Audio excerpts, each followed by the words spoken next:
Hi everybody and welcome back to the Hyperstamper YouTube channel. I'm Laura and I want to show you another journal that I made, and this one I actually made last month, but I want to get it up on Etsy now.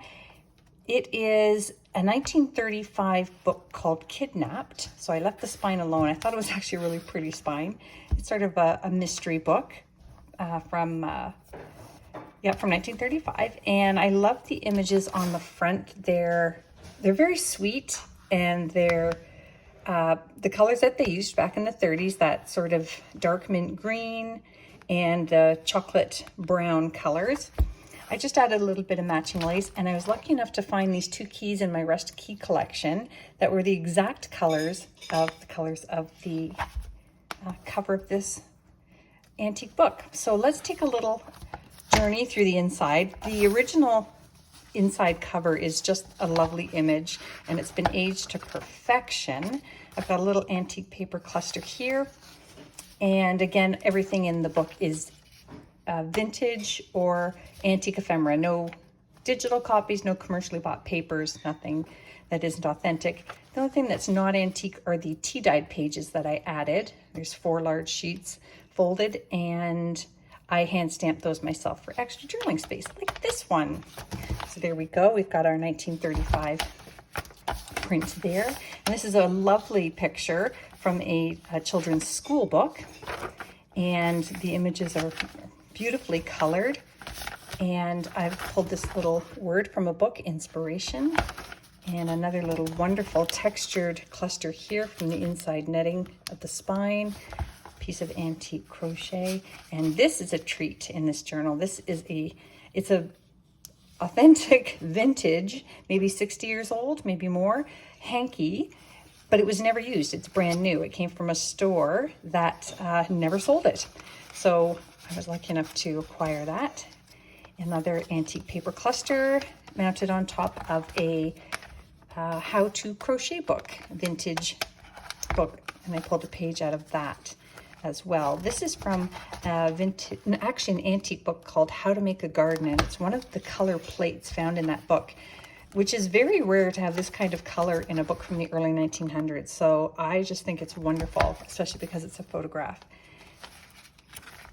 And this is from a vintage craft book here, and this little 1945 dictionary mini page with a antique paper cluster and vintage sewing pattern here, and 2 of Pearl's Shops receipts from the 50s, and they're from Cincinnati, Ohio, and they are a lot of fun to journal on.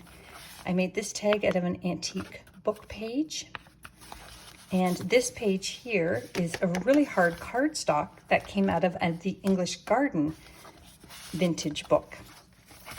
Another one of these wonderful little children's page images. Look how sweet those are. And I hand stamped a little bird here, and this came out of a vintage children's craft book, tie-dye book cover. I thought that was appropriate for a junk journal. And a little crafts for Mother's Day for children to make. A little bit of tissue here. And this came from the spine of the Currier and Ives plate book from 1902. So I pulled it apart and reused the spine as a bookmark. And I made the pocket out of a vintage doily. And this lovely 1904 book page here has a lovely picture of an iris printed by the publisher, and that's from the book called Freckles. Another journal. The cover of this you can check out in my Etsy shop. It's a lovely, lovely junk journal. And this is a hilarious 1950s recipe book, full color page spread. And I have to point out that this glass here has ice in it and grapes, but no liquid. So if somebody served me that, it probably meant that they wanted me to wait for it to turn into wine, which is pretty hilarious. Let's see what else we have here. Just a little geography page, a vintage geography page that you can journal on there. And I made this pocket out of a vintage encyclopedia page, and I added some nice Canadian birch bark there that I found in a forest. True story. This is a lovely print that came out of an antique art book. And another 1904 page here. And on the flip side of this, I made this little tag out of 1930s music sheet and a little image of a bear pawing a tree. And this is a 1926 ledger page here that you can do lots of journaling on. And I love the old pink and blue lines they used when they made those. More hand stamped tea dye pages. This came into the back of a 1920 scrapbook. It's very brittle, so I couldn't fold it or use it for anything except exactly this, which was just little inserts. So I did some hand stamping on that. You can journal with that. And this, see if you can guess what this is. When I pulled the spine off, this was embossed under where they would have pressed on here to push the title into, and it went through the cloth and was embossed into the cardboard holding the signatures together. And I thought that was wonderful. So I made a little booklet out of it with a vintage stamp, and that's a little bonus there. And actually, I can show you that I made the pocket here out of a vintage 1950s recipe page.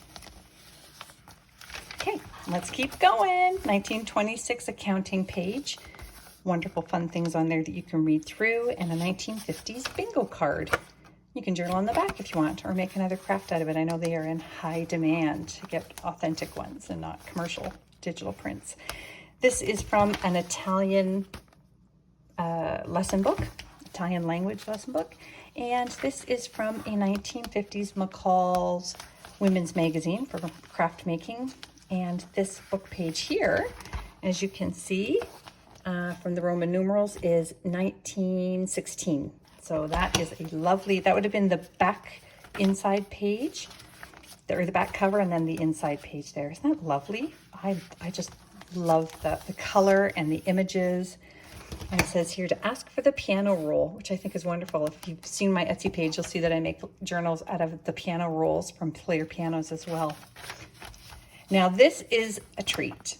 I only had a few of these. I acquired them at an auction, and this is from 1879, and it is a license in America. There's the actual serial number, and it is for $5 a year, and it is a tobacco license. Isn't that amazing? Like, the color is spectacular. It's in really good condition as well. So that's just a fun little piece of history there. I hand stamped the word journal here, and I pulled this wonderful bit of a book page that says Into the Sunshine, and more of my wonderful clusters of texture. This is a French-Canadian postcard from the early 1900s. Isn't that fun? It's gorgeous, black and white. It's got that beautiful aged patina, and more of that wonderful accounting page with the hand stamped numbers up in the corner. Love it. And this is from the 1955 Theatre Arts magazine. We can read all about the plays that were going on that year, and another vintage stamp, a little hidden paper clip here, so you can pull that off and reuse it throughout your journal, just to tuck things in, some of your own ephemera. And this is just a little envelope I made for you to journal inside from an antique book page.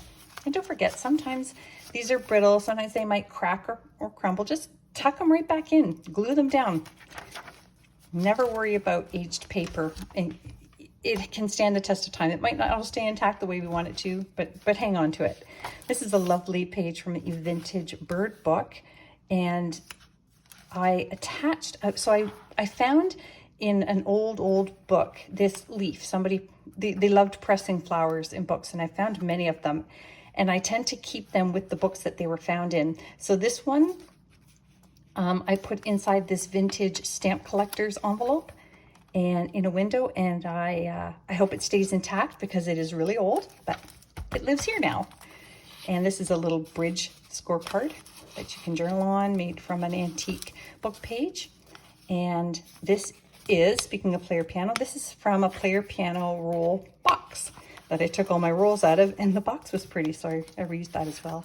And this is the back of a receipt book. So when you finish all your receipts, you would use that.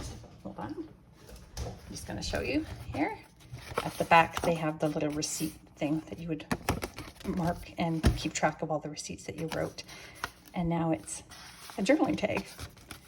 and Magic Garden with all those wonderful images from the 1920s.